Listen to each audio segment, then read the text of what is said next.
Bismillahirrahmanirrahim. Assalamualaikum warahmatullahi wabarakatuh. Alhamdulillahirabbil alamin, amma ba'du.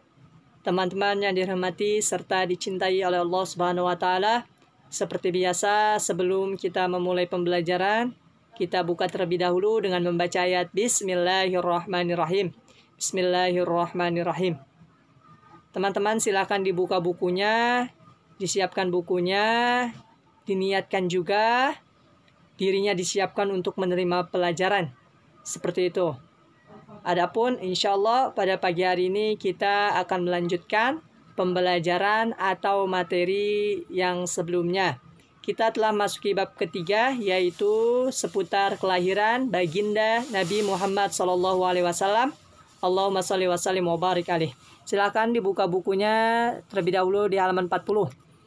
Kemarin sudah kakak sampaikan di materi sebelumnya, di pertemuan yang sebelumnya, yaitu seputar asuhan ya orang-orang yang mengasuh Rasulullah SAW, yang mana sebelumnya ketika Rasulullah lahir, Rasulullah diasuh kurang lebih 3 hari oleh ibundanya, yaitu yang bernama Aminah. Tidak lama setelah itu diasuhlah Rasulullah atau dijaga atau dipelihara Rasulullah oleh Suwaibah selama beberapa hari. Kemudian tak lama kemudian setelahnya akhirnya Rasulullah SAW diasuh oleh Halimah binti Abi Zuhaib, atau biasa dikenal oleh Halimatus Sa'diyah. Kenapa Sa'diyah? Karena mereka tinggal di desa Sa'diyah. Seperti itu. Adapun diasuh oleh Halimatus Sa'diyah bersama anak-anak kandungnya, yaitu selama hampir kurang lebih 2 tahun terlebih dahulu. 2 tahun, kemudian Halimatus Sa'diyah ingin mengembalikan Muhammad kepada ibundanya, yaitu Aminah. Namun ketika itu kondisi kota Mekah itu lagi kurang stabil atau tidak stabil, karena sedang adanya penyakit yang menular. Oleh karenanya Halimatus Sa'diyah diasuh kembali oleh baginda Nabi Muhammad SAW. Allahumma sholli wa sallim wa barik alaih, selama 2 tahun lagi. Jadi pertama 2 tahun, kemudian ditambah lagi 2 tahun lagi. Jadi selama 4 tahun diasuh oleh Halimatus Sa'diyah. Setelah itu, setelah 4 tahun, akhirnya Nabi Muhammad SAW dikembalikan kepada ibunya, yaitu Aminah. Seperti itu. Adapun setelah 4 tahun, akhirnya Rasulullah SAW dikembalikan kepada ibundanya. Ya, kita masuki materi baru nih teman-teman. Ya, materi baru yaitu yang ini, yang bagian kelima. Baik, sekarang dibuka halaman 41-nya. Jadi sejak saat itulah baginda Rasulullah SAW atau Nabi Muhammad diasuh oleh ibundanya sendiri, yaitu Aminah. Namun dibantu oleh Ummu Aiman, pengasuh Rasulullah SAW, juga yang setia menemani ibunda Aminah atau ibu dari Rasulullah. Setelah itu akhirnya Rasulullah SAW tumbuh menjadi anak yang cerdas, sehat, serta sangat menyenangkan. Ya, sewaktu-waktu Aminah pun membawa Rasulullah atau Muhammad SAW ke desa Sa'diyah, yaitu kepada pengasuhnya Halimatus Sa'diyah sewaktu-waktu, untuk menghilangkan rasa kangen di antara mereka.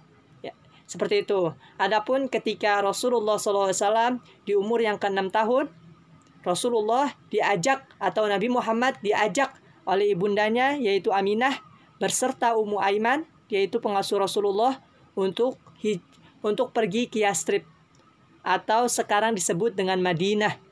Sekarang Madinah atau Madinatul Munawwarah, dulu namanya Yastrib. Untuk apa, Kak? Untuk berziarah ke makam ayahnya, yaitu Abdullah, yang mana dimakamkan di sana.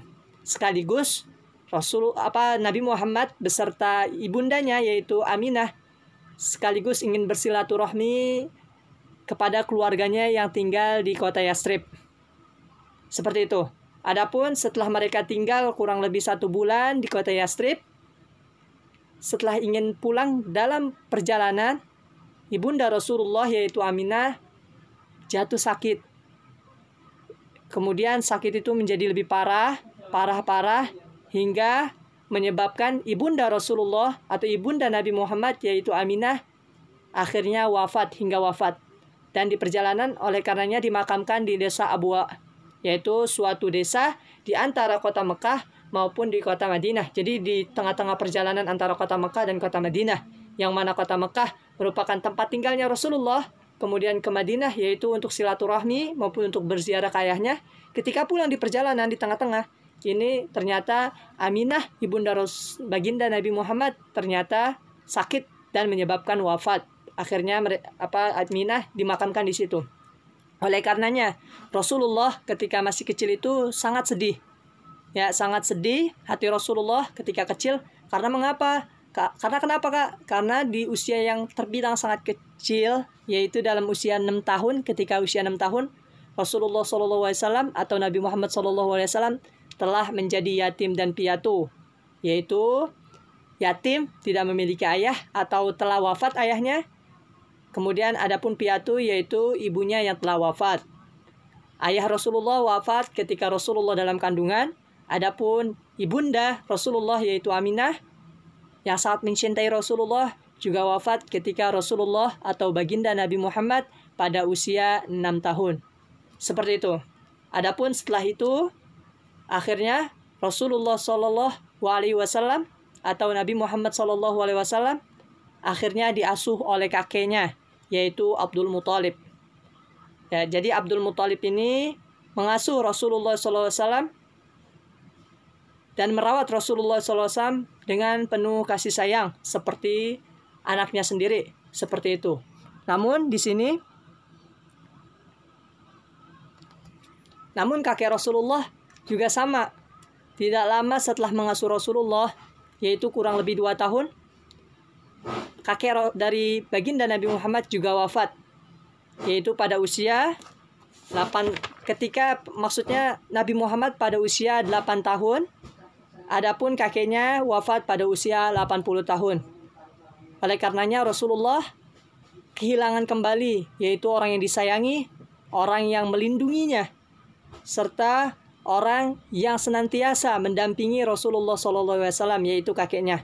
Oleh karenanya sebelum kakeknya wafat, yaitu dalam keadaan sakit terlebih dahulu, ia mengumpulkan seluruh anak-anaknya, baik dari Abu Lahab, kemudian Abu Thalib, Abbas, Syafi'ah, dan Hamzah. Untuk apa? Untuk menginginkan untuk mengasuh Nabi Muhammad SAW. Akhirnya Nabi Muhammad memilih salah satu dari anak atau pamannya, yaitu Nabi Muhammad SAW memilih Abu Thalib yang akan mengasuh Nabi Muhammad kelak setelah meninggalnya kakeknya, yaitu Abdul Muthalib. Jadi banyak sekali kisah yang Rasulullah alami dari kecil, yaitu yang mana Rasulullah dari kecil pada usia terbilang sangat kecil, yaitu 6 tahun sudah kehilangan ayah dan ibunya. Kemudian pada usia 8 tahun Rasulullah kehilangan kakeknya, orang yang melindunginya serta menyayanginya. Oleh karenanya kita yang masih memiliki kedua orang tua, sudah seharusnya kita bersyukur, menyayanginya, serta senantiasa meminta doa kepadanya. Seperti itu. Karena kunci surga ada pada kedua orang tua kita, terutama ada di telapak kaki ibu kita. Bukan di telapak kaki ibu kita cek. Maksudnya kita senantiasa berkhidmah, patuh maupun membantu atas apa-apa yang diperintahkan oleh kedua orang tua kita. Itulah salah satu kunci surga yang akan kita dapatkan. Oleh karenanya sudah seharusnya kita bersyukur, sudah seharusnya kita manfaatkan sebaik mungkin atas nikmat yang Allah masih berikan kepada kita. Seperti itu ya, kurang lebih mari kita pahami teman-teman. Dan apabila ada yang belum dipahami, silakan dibaca kembali.